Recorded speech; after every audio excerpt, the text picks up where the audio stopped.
Chers frères, chères sœurs, serviteurs de Dieu, nous revoici encore une fois pour suivre le cours Comment connaître la voie et la volonté de Dieu. Et aujourd'hui, nous allons parler d'un autre chapitre, un autre chapitre qui va suivre exactement les autres chapitres qu'on a vus précédemment. Nous allons parler du chapitre qui s'appelle « Les voies à travers lesquelles Dieu parle à son peuple ».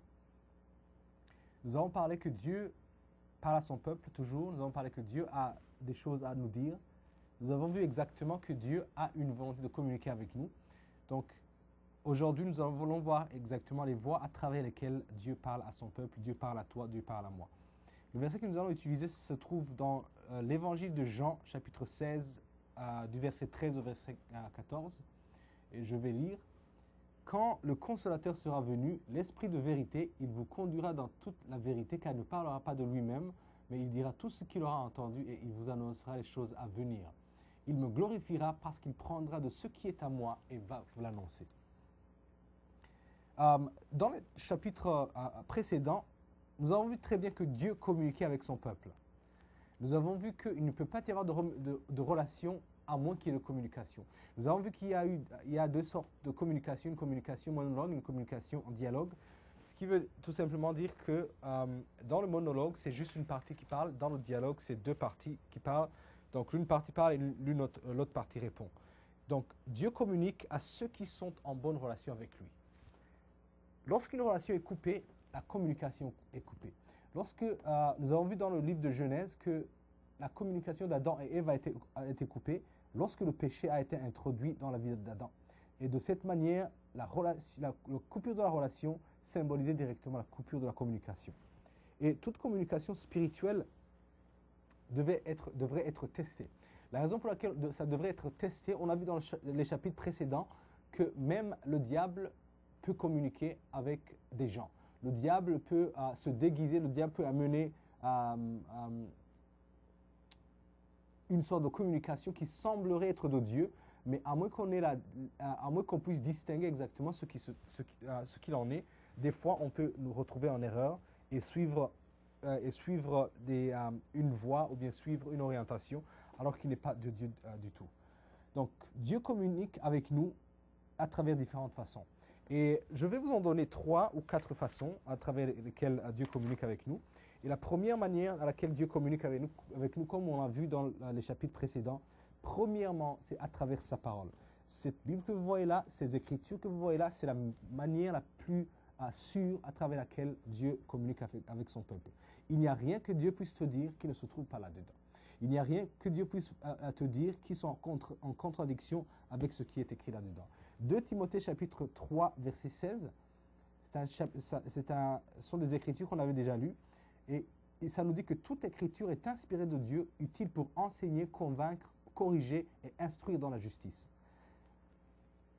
Même les milieux les plus conservateurs, les dénominations les plus conservateurs, ils acceptent que Dieu parle à travers sa parole. Vous entendrez une personne par exemple dire que Dieu lui a révélé des choses à travers sa parole. Il s'est levé le matin, il a ouvert la Bible, il a commencé à lire, et ce qu'il a lu pouvait être appliqué exactement dans sa vie. Donc, malgré qu'ils sont très conservateurs, malgré qu'ils n'acceptent pas les manifestations spirituelles, quand même, ils acceptent que Dieu peut parler à travers sa parole. Donc, la parole de Dieu, c'est l'une des façons, je dirais que même c'est la façon la plus directe que Dieu utilise pour communiquer à son peuple. Mais toute communication spirituelle, comme je l'ai dit, il doit être testé pour être sûr que c'est réellement Dieu qui vous parle. Et la meilleure façon de tester, en fait, c'est de voir que c'est conforme à la parole de Dieu. Donc, tout ce que vous entendez, toute sorte de voix que vous entendez, toute forme d'orientation que vous entendez doit être alignée à cette parole-là. Je vous ai parlé des 3 lampes dans le chapitre précédent, des 3 lampes qui guidaient les bateaux qui voulaient accoster au port en Italie. Et effectivement, la première lampe, en fait, c'est exactement comme la parole de Dieu. La deuxième lampe, c'était le Saint-Esprit. La troisième lampe, c'était quoi? C'était les circonstances de la vie qui vous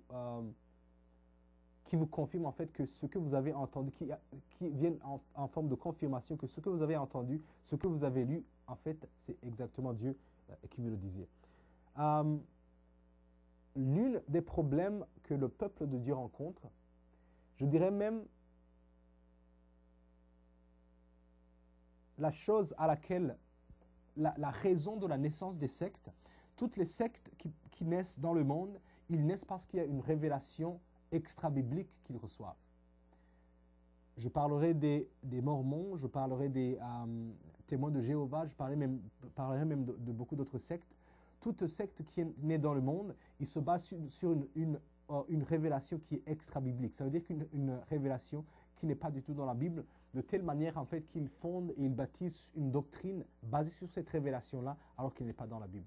Une fois que vous prenez une révélation qui n'est pas dans la Bible et vous bâtissez là-dessus pour que ça en devienne une doctrine, à ce moment-là, mon frère et ma soeur, vous êtes en train de vous écarter de la doctrine de Dieu, vous êtes en train de vous écarter de la foi de Dieu, et c'est à ce moment en fait que il y a beaucoup de sectes qui naissent, il y a beaucoup de divisions qui naissent, parce qu'en fait, il y a des considérations que vous êtes en train de prendre qui sont totalement contraires à ce que la Bible nous dit.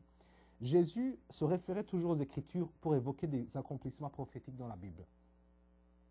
Nous pouvons voir dans plusieurs Écritures de la Bible, Matthieu 10, verset 10, Matthieu 12, verset 18, Actes 2, 17 à 21. Il y a plusieurs parties dans la Bible qui nous montrent exactement que Jésus se référait aux Écritures pour confirmer un événement prophétique ou bien un accomplissement prophétique qui avait été annoncé depuis longtemps et qui devait s'accomplir.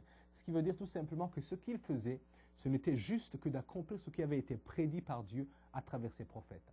Donc aujourd'hui, mon frère, ma soeur, une chose que vous devriez faire, ça ne serait pas de recréer une autre doctrine, ça ne serait pas de recréer une nouvelle révélation, mais toute forme de révélation dont vous avez besoin se trouve là-dedans. Ce que vous n'avez qu'à faire, c'est juste d'accomplir ce qui est déjà écrit là-dedans. Donc la parole de Dieu, c'est la façon la plus, je dirais la première façon la plus répandue à travers laquelle Dieu communique à son peuple.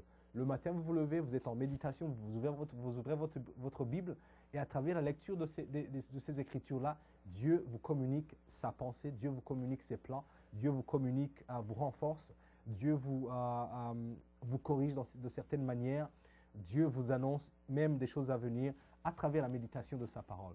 Donc la parole de Dieu, ça doit faire partie de votre vie parce que c'est l'un des moyens les plus sûrs que Dieu utilise pour communiquer avec vous. Le deuxième moyen que Dieu utilise, ou la deuxième voie que Dieu utilise, c'est la voie du Saint-Esprit. Et on en a parlé dans le chapitre précédent. Et nous allons lire dans Jean chapitre 16, versets 13 à 14. Et je vais vous lire là-dessus. La Bible nous dit que quand le Consolateur sera venu, l'Esprit de vérité, il va nous conduire. On a lu ce verset il y a quelques minutes. Il va nous conduire dans toute la vérité. Ce qui veut dire que le Saint-Esprit qui vient, il vient nous annoncer la vérité. Et la Bible, dans ce verset, nous dit que le Saint-Esprit ne va rien inventer. Le Saint-Esprit ne va rien dire qui est contraire à la parole de Dieu, mais le Saint-Esprit viendra pour justement confirmer ce qui est déjà dans la parole de Dieu, ce qui est déjà dans le plan de Dieu. Et le Saint-Esprit utilise différentes manières de communiquer avec nous. L'une des manières à laquelle le Saint-Esprit utilise, ou bien Dieu utilise à travers son esprit, c'est qu'il utilise une voix audible. Nous pouvons voir dans différents exemples dans la Bible, par exemple dans Matthieu 3, verset 16, la Bible nous dit que dès que Jésus eut été baptisé, il sortit de l'eau. Et voici les cieux s'ouvrirent, et il vit l'Esprit de Dieu descendre comme une colombe et venir sur lui. La Bible nous dit qu'il y eut une voix audible qui confirmait que réellement Jésus était le Fils de Dieu.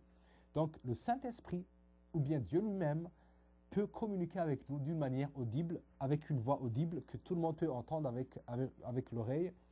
Et en fait, c'est une façon que Dieu utilise pour nous diriger.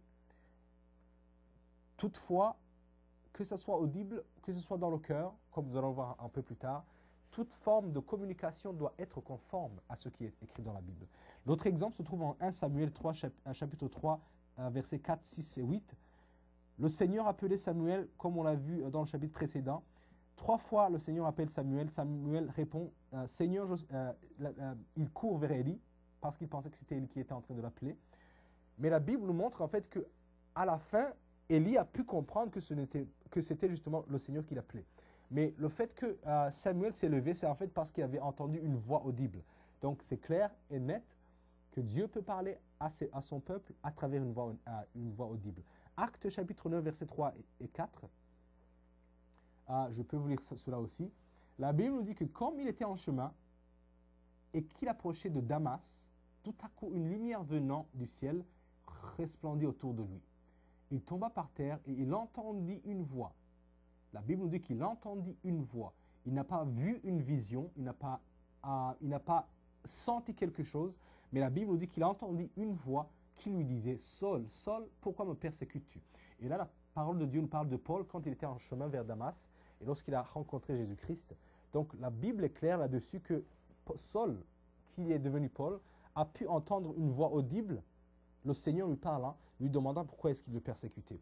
Aujourd'hui dans le ministère, aujourd'hui chez les chrétiens, le Saint-Esprit parle toujours d'une manière audible. C'est vrai que c'est une exception et non une règle, parce que ça n'arrive pas aussi souvent que ça, mais ça arrive que le Saint-Esprit puisse parler d'une manière audible, que vous puissiez l'entendre avec votre propre oreille, donc pour vous guider et pour vous dire ce qui doit arriver, ou pour vous corriger, ou pour communiquer avec vous. La deuxième façon par laquelle le Saint-Esprit peut nous parler, le Saint-Esprit nous parle à travers la voix interne. Et cette voix est reconnue comme la petite voix de Dieu. Des fois, vous pouvez ressentir, vous pouvez entendre une petite voix à l'intérieur de votre cœur. On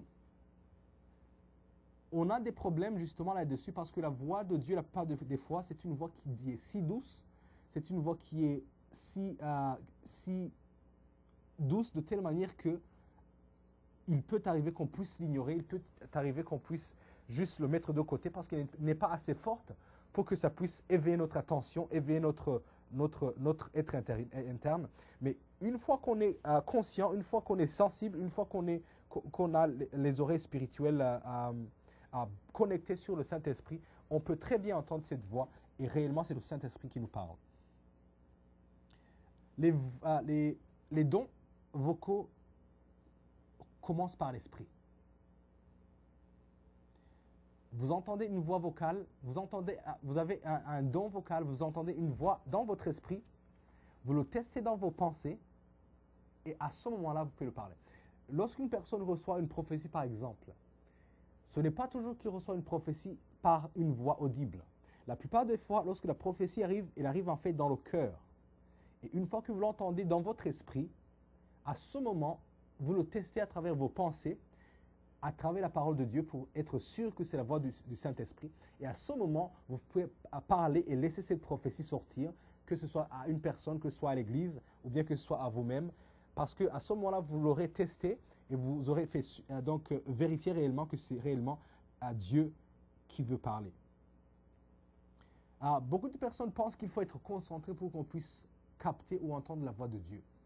Lorsque Dieu vous parle, lorsque le Saint-Esprit vous parle, il n'est pas nécessaire d'être concentré. Parce que Dieu ou le Saint-Esprit, il n'est pas limité par tes pensées. Il ne faut pas être dans on n'a pas besoin d'être dans une chambre en train de penser à rien du tout, en train de vider nos pensées pour que Dieu puisse vous parler. Dieu peut vous parler lorsque vous êtes en train de cuisiner, Dieu peut vous parler lorsque vous êtes en train de prendre la douche, Dieu peut vous parler lorsque vous êtes en train de travailler.